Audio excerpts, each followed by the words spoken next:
Hi, friends. It's Pastor Mike here. I don't need that anymore. Well, the kids are dropped off at school again, and I would just love to share with you a bit of good news.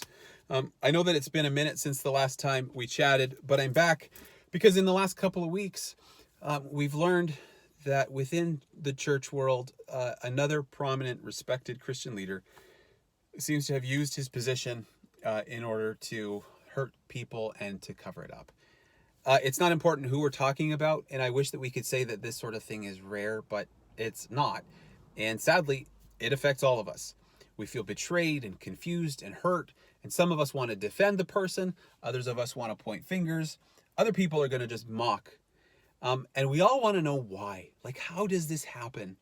And I've been thinking about it, and I want to offer some thoughts that I think can help us to navigate these situations. Here are 5 choices to make after a Christian leader has had a moral failure. Choice number 2, let's not confuse grace with indifference. What do I mean? I might say it this way. I really believe that no leader is completely biblically qualified. Okay? But some leaders are completely biblically disqualified. Some leaders are actually disqualified. Just so we're clear, leadership isn't some inalienable right, okay? Like when these stories break, one of the things that tends to happen is that somebody will rationalize it by comparing this person to somebody like King David. Now, if you don't know, in the Bible, King David raped a woman named Bathsheba, and he had her husband murdered in order to cover it up. And the argument goes that since God used David in spite of his sin, he can surely use this fallen leader. Now, is it true that God can use this leader? Yes, he can. But is that God's design for how Christian leaders should function? No, of course not. Now, I'll be the first person to defend the humanness of leaders, the fallibility of leaders, but it's not unreasonable to expect leaders to practice what they preach. And too often, the pattern goes like this. Some celebrity Christian uses his power for fame or sex or money, and then he'll also use that same power in order to cover it up and to discredit the accuser. And so rather than see this sin brought out into the light so that the person can be healed and forgiven and restored, this person has actually denied the gospel's power. And for me, that's what makes a leader disqualified. See, abuse is always an attack on a person. But the cover-up does that, and it goes a step further because the cover-up is an attack on the gospel itself. And we can't be indifferent toward that. And now choice number 3, let's accept that whatever happened, something happened. I'm not someone who is looking to cancel anybody because of the sheer distance between me and the facts. Just because something's trending doesn't make it true. And I don't know if you know this, but the news media doesn't exactly have a lot of love for the church. I'm certainly not one of those fake news people, but it definitely seems that culture-wide, people don't want to differentiate between the religious right on the one hand and thoughtful, culturally engaged Christ followers on the other. And so before we retweet or post that story, let's first discern, is the source credible? Was there an independent investigation? Who is it who's controlling the flow of information?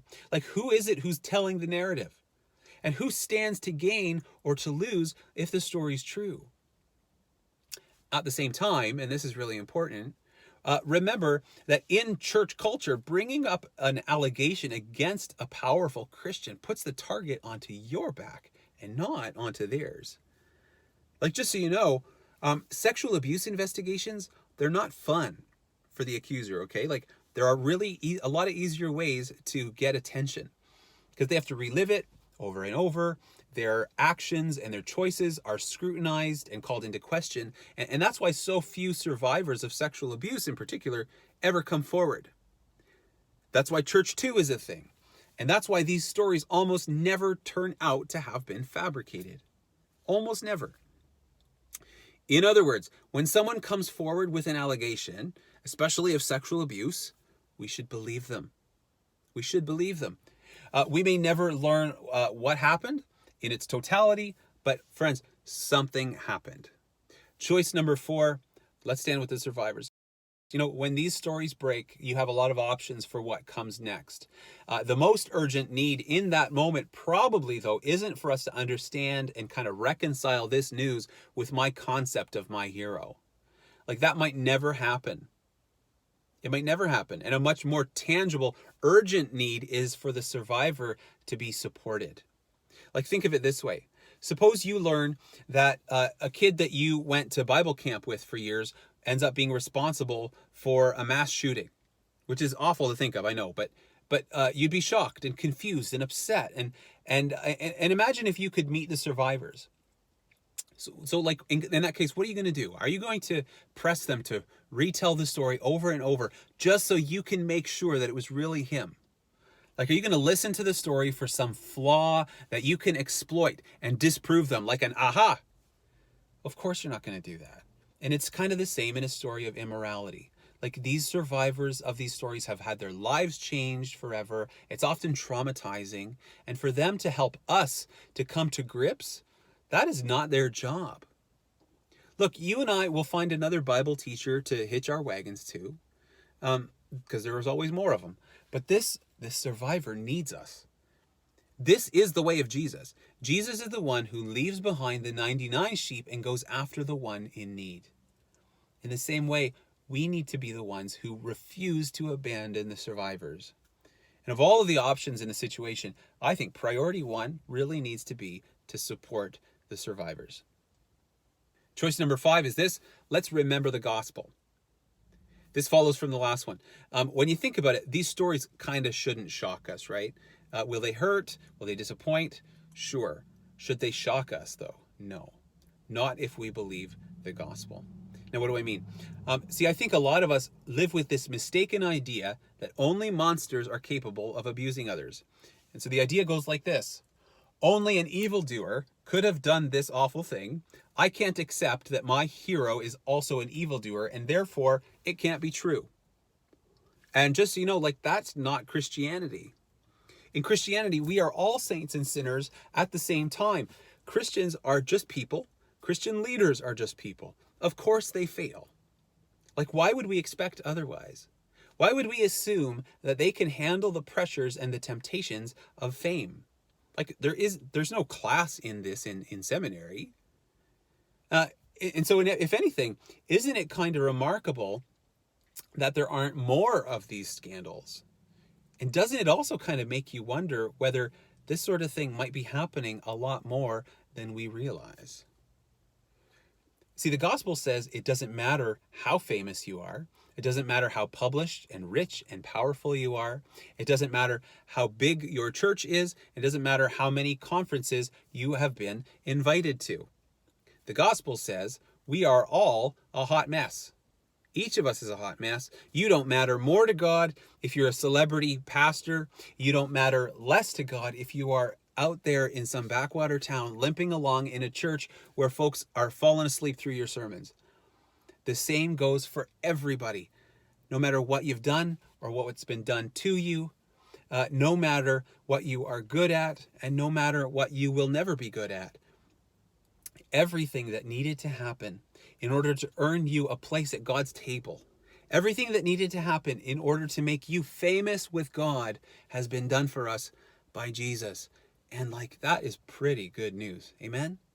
That is really good news, but only if we live like it.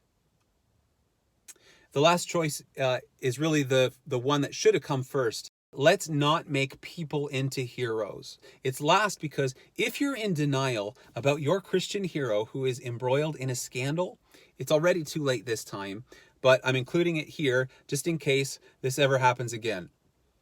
I get why this is upsetting to you.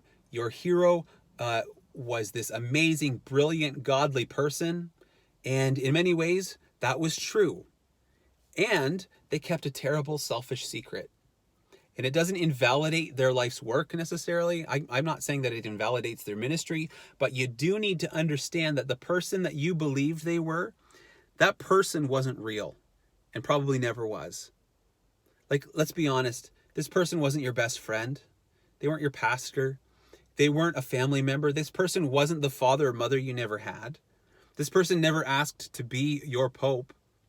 But if you treated them like they were, and then they're caught up in some kind of sex scandal or some kind of scandal with money or power, yeah, that's really upsetting, of course.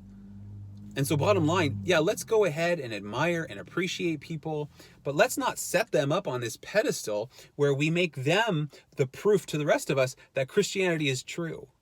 Let's not expect them to meet our needs. Like, that's not fair. That's not their job. You know what a hero is? A hero is, by definition, the person that we count on to save us. And nobody in your life can do that for you. Nobody can. That is literally Jesus' job. It's his job, and he is actually really good at it. Hey, so listen, friends, I hope that these 5 choices prove helpful for us.